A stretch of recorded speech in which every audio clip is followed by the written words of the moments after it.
लसुफिया फुलजी म खोजराज गोले आज फेरि मेरो गाउँमा गाउँको पनि सिमानामा मेरो गाउँसँगै जोडीको अर्को गाउँ चाहिँ नागी नाम्सा 40 नाम्सा नागी नाम्सा भन्छौँ 40 र नागी गाउँ दुईवटा गाउँ छ त्यो दुईवटा गाउँको बिचको सिमाना पहिलाको सिमाना मा रहेको चाहिँ दमहाढुङ्गा भन्ने छ। त्यो दमहाढुङ्गा सँगै चाहिँ एउटा कुण्ड सानो कुण्ड थियो नागकुण्ड। त्यहाँ नाग बस्थ्यो र नागको चाहिँ त्यहाँ नगारा अर्थात् दमाहा चाहिँ बजाउने त्यो चाहिँ पछि ढुङ्गाको रूपमा शिलाको रूपमा परिणत भयो भन्ने कहानी छ र सँगै छेउमा एउटा फेरि चन्दने थुम्का भन्ने छ। त्यहाँ पुग्यो भने चाहिँ एउटा झार छ एक किसिमको त्यो झार छोएपछि त्यो मान्छे चाहिँ घुमिफिरि त्यहीँ आइपुग्छ भन्ने एउटा मान्यता छ। यही कुरालाई लिएर आएको छु अब म यहाँहरू समक्ष यही कुरालाई चाहिँ म के भन्ने अब हजुर यो स्लाइड मार्फत फेरि पनि देखाउने प्रयास गर्दैछु। हजुर आज मैले ल्याएको चाहिँ यो हो दम्हाढुङ्गा भनेर भनिएको छ। यो दम्हाढुङ्गा चाहिँ कस्तो हो भन्दाखेरि अ,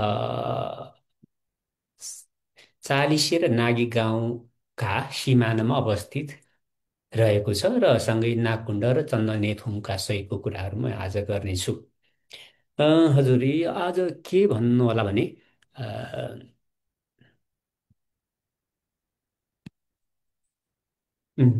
दमाढुङ्गा चाहिँ हो है। हामी चाहिँ 2007मा हो कि आठमा हो आठमा रहेछ त्यहाँ र त्यतिखेर हामी पुगेका रहेछौँ। त्यतिखेर चाहिँ म त्यहाँ पुग्दाखेरि चाहिँ मेरो हजुरबुवा यहाँ हुनुहुन्छ। मेरो हजुरबुवा हुनुहुन्छ अहिले उहाँ 97 वर्ष हुनुभएको छ। यहाँ मेरो एकजना आप्किन हुनुहुन्छ उहाँ चाहिँ बितिसक्नु भयो। अनि यहाँ भाइ यहाँ मेरो एकजना काका यहाँ मेरो एकजना भाइ हामीहरू चाहिँ त्यो दमाढुङ्गा नै खोज्न गएको थियौँ कि त्यसको चाहिँ आफ्नै महत्त्व छ। यो चाहिँ पहिला चाहिँ यस्तो हामी पुग्दा चाहिँ यस्तो रहेछ यो माथिल्लो चाहिँ ढुङ्गा यो हो मुनिको ढुङ्गा चाहिँ लडेको ढुङ्गा चाहिँ यो हो दुईवटा छ दमाहरू। त्यतिखेर परबाट यसरी हेर्दा यस्तो पनि देखिन्छ यसरी हेर्न पनि सक्छौँ हामी दमाढुङ्गा। अनि यो ढुङ्गा चाहिँ ठ्याक्कै एउटै ढुङ्गा प्राकृतिक रूपमा चाहिँ फ्याट्टै फुटेर चाहिँ दुईवटा बनेको हो। र यसको चाहिँ मिथ चाहिँ के हो भने यो दमा हो। यो चाहिँ नागको चाहिँ यहाँ मुनि चाहिँ सानो कुण्ड छ त्यो कुण्ड थियो त्यो कुण्डमा चाहिँ नाग थियो र नागको चाहिँ स्पेसियली विशेष चाडपर्वहरूमा विशेष अवसरहरूमा नागका छोराछोरीहरूका विवाहवर्तन इत्यादि हुँदाखेरि चाहिँ यो चाहिँ राम्रोसँग बजाउँथे अरे भन्ने कुरा चाहिँ त्यहाँको चाहिँ कहानी थियो। एकजना चाहिँ मेमेले हामीले सुनाउनुहुन्थ्यो नाग चाहिँ दमाढुङ्गा चाहिँ नागको चाहिँ दमा हो र त्यहाँ उसको पूजाआजा उत्सव पर्व बिहा यताउति हुँदाखेरि चाहिँ बजाउँथ्यो त्यसको आवाज सुनिन्थ्यो अरे परपरसम्म सुनिन्थ्यो भन्ने किसिमको एउटा मिथ छ। र यसरी हामी त्यहाँ पुगिसकेपछि यस्तो अवस्थामा रहेछ अलि त्यो पत्करहरू सोत्तरहरूले अलिक फोहोर भइरहेको थियो र हामीले सफा गर्ने प्रयास गऱ्यौँ। र यसरी सफा गरिसकेपछि चाहिँ यो मुनिको ढुङ्गाको चाहिँ बिचमा यस्तो चाहिँ ठ्याक्कै सेन्टर जस्तो ठाउँमा यस्तो देखियो। यसलाई चाहिँ अनि दमाको त्यो ठ्याक्क बजाउने ठाउँ बिचमा बजाउने भने जस्तै त्यस्तो किसिमको चाहिँ छालामा हान्दा हान्दा देखिन्छ नि त्यस्तो छाप बसेको जस्तो ठ्याक्क देखियो। र यो अलिक परबाट फेरि अर्को एङ्गलबाट हेर्दाखेरि चाहिँ यस्तो देखिएको थियो यो ढुङ्गा। यो माथिल्लो यो चाहिँ माथिल्लो भाग हो माथिल्लो भाग अर्को मुनिको भाग हो यो एउटा चाहिँ दुईटा चाहिँ यसरी बसेको छ। एउटा तानु परेर बसेको छ एउटा छड्किएर बसेको छ। अ, यो किन यस्तो भयो भन्ने कुराहरूमा चाहिँ खासरी यो नागकुण्ड चाहिँ यो हो। नागकुण्ड यहाँ कुण्ड थियो अहिले चाहिँ यो चाहिँ हामी त्यहाँ 2008मा पुग्दाखेरि यो कुण्ड चाहिँ मासिएर यो पुरै झारै झार र यो उसले गर्दाखेरि भास जस्तो मात्रै भएर लेदो लेदो जस्तो मान्छे हिँड्नले गाह्रो गाह्रो होला जस्तो भास थियो। हामी चाहिँ हिउँदमा गएका हौँ बर्खामा चाहिँ यो जानै सकिँदैन यो ठाउँमा धेरै गाह्रो हुन्छ। जुगा लाग्छ खरी जुगा लाग्छ त्यस्तै अनेक हुनाले त्यहाँ बर्खामा त छिर्न पनि गाह्रो हुन्छ सम्भव हुँदैन हिउँदोमा मात्रै जाने हो। यो नागकुण्डको अहिलेसम्म त्यहाँ जीर्णोद्धार पनि हुन सकेको छैन, कसैको ध्यान पनि गएको छैन। केही मान्छेहरूले अहिले चाहिँ यी रैथानेहरू नागी र चालिसेका मान्छे, स्पेसल नागी अनि त्यसपछि चालिसेका मान्छेहरू त्यहाँ पुग्छन्। बढी जस्तो चाहिँ नागी गाउँका मान्छेहरू यहाँ पुगिरहेको हुन्छन्। उहिले चाहिँ चालिसे नागीको चाहिँ सिमाना चाहिँ पूर्वमा चाहिँ बाङबुङ्गे खोला भनेको मतानबास खोला, मतानबास खोलाको अस्तिको रक्सिला लाम भनेर मैले देखाइहालेँ। त्यस्तै गरी माथि पुगिसकेपछि यो चन्दनी थुम्का भन्छ, यही नजिक अलिकति अगाडिपट्टि चन्दनी थुम्का भन्ने छ, त्यो थुम्कासम्म चाहिँ चालिसे नागको सिमाना हो। त्यसपछि उता पुगेपछि तल अर्को सिमानाहरू यसरी जोडिएको ठाउँ, अर्को सिमाना गाउँसँग जोडिएको ठाउँ हो। दुईवटा गाउँको सिमानामा पर्ने, तर यो चाहिँ अहिले जीर्णोद्धारको अभावको कारणले बिग्रिएको छ। र किन यस्तो भयो भन्दाखेरि चाहिँ यहाँको नागले पछिल्लो समयमा चाहिँ मान्छेको चगचगी बढ्न थालिसकेपछि यो कुण्डै छोडेर बसाइँ सरेर गइदियो।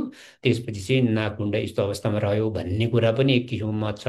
र अर्को त खास गरी प्राकृतिक रूपमा चाहिँ यहाँ चाहिँ सरसफाइ नहुनाले यो चाहिँ अब पुरै पत्कर र उसले गर्दाखेरि भरिएर माटोले भरिएर यस्तो भएको हो।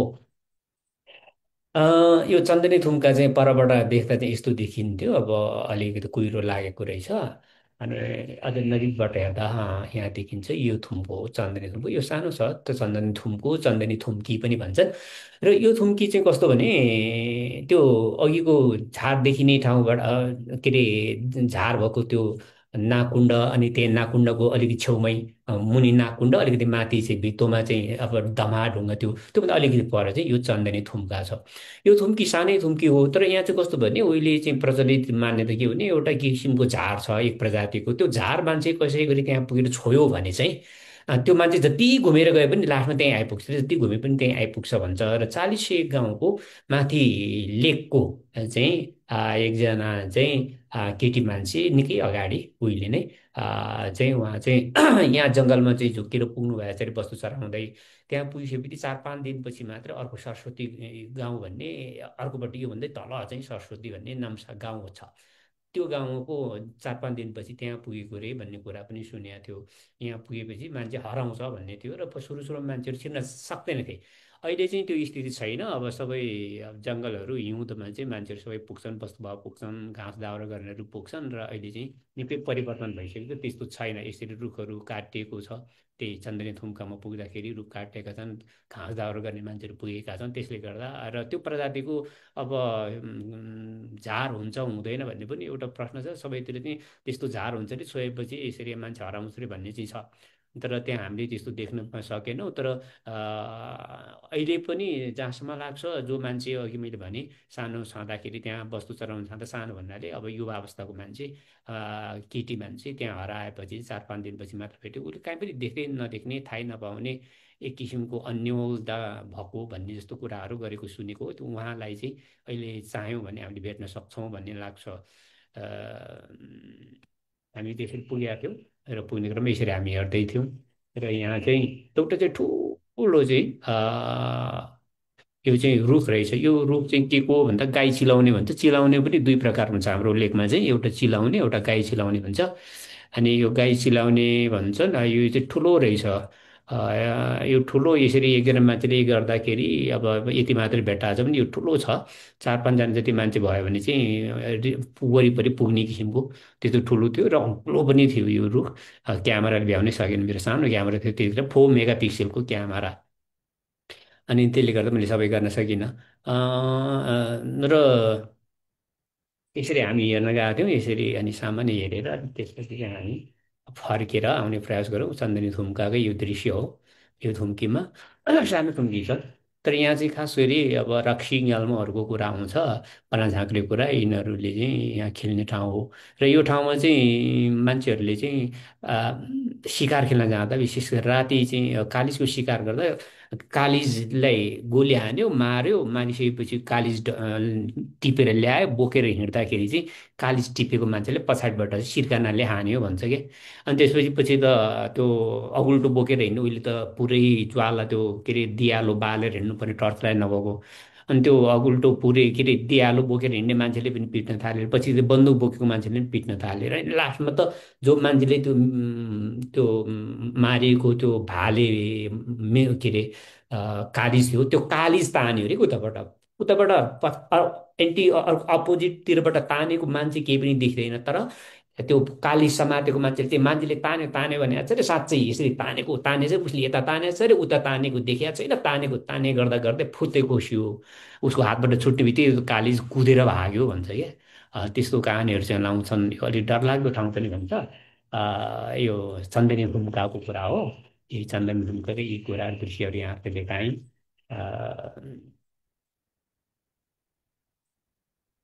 यो चन्दनी थुम्का यही सानो थुम्की हो। पहिला चाहिँ यो बाटोबाट हामी धेरै हिँड्छौँ, सिन्धुली आउने जाने गर्दाखेरि बाटो हिँड्ने बाटो यही थियो, सदरमुकाम आउने जाने बाटो। तर अहिले चाहिँ यो तलबाट रोड गाउँ गाउँबाट रोड निस्केपछि यो जङ्गलको बाटो हामी हिँड्दैनौँ। पहिला पहिले म सिन्धुली पढ्दाखेरि बडो डराइ डराइ यो जङ्गलबाट हिँड्थेँ एक्लै एक्लै। बर्खा मासबाट त ड्याममै कुहिरोले छोपेर सामुन्ने अगाडिकै चिज पनि देखिँदैन थियो, तै पनि हामी त्यसरी हिँड्थ्यौँ। हजुर चन्दन ढुङ्गाकै कुरा भयो। अनि यो जुन नागकुण्डको पनि जीर्णोद्धार भइदियो भने अलिकति राम्रो हुने किसिमको छ। र अहिले चाहिँ केही साथीहरूले चाहिँ ध्वजा पताकाहरू पनि गरेको भन्ने दृश्य पनि देखाएको थियो। पोहोर चाहिँ लामो खडेरी परेर वर्षा नहुँदा नागी गाउँका मान्छेहरू चाहिँ व्यक्तिहरू चाहिँ समाजका मान्छेहरू गाउँलेहरू त्यहाँ पुगेर पूजाआजा गर्ने बोम्बहरू पनि लगेर जानुभएको धुमधाम गरेको पनि देखिएको थियो। हजुर दमाहाढुङ्गाको बारेमा आज मैले यति नै राखेँ। फेरि पनि अब अर्को समयमा अर्को यस्तै ढुङ्गाकै कुराहरू छन् मेरो गाउँको चालिसे गाउँमा भेटेँ के अरू अ, फरक ढुङ्गाहरूको बारेमा पनि केही चिजहरू लिएर म आउने प्रयास गर्नेछु।